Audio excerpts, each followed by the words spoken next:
नाही बघा, ओबीसी समाज हा आधीपासून भारतीय जनता पार्टीच्या पाठीशी उभा राहिलेला आहे आणि मी तुम्हाला एकदम दाव्याने सांगू शकतो की यावेळेस ओबीसी समाज खंबीरपणे महायुतीच्या पाठीशी उभा होता, म्हणूनच महायुतीची सरकार महाराष्ट्रामध्ये आली.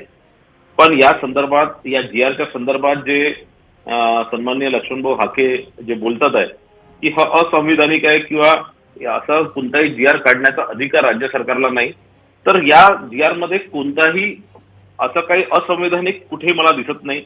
मला असं वाटतं की या जी-आरचं अनेक जे महाराष्ट्र अनुसूचित जाती, अनुसूचित जमाती, विमुक्त जाती, भटक्या जमाती, इतर मागासवर्गीय, विशेष मागास प्रवर्ग यांची जे जात जात पडताळणी, जातीचे प्रमाणपत्र देण्याचे व त्यांची पडताळणी हे 2000चं अधिनियम आहे. 2004ला त्या अधिनियमामध्ये बदल झाला.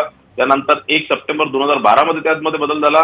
त्यानंतर 3 जुलै 2018 मध्ये त्या संदर्भात मध्ये बदल झाला आणि 18 जुलै 2024 मध्ये त्यामध्ये बदल झाला. हं, हं. आणि या सगळ्या जी-आरच्या आधारावर परत 2 सप्टेंबर 2025 म्हणजे कालच हा जी-आर काढण्यात आला.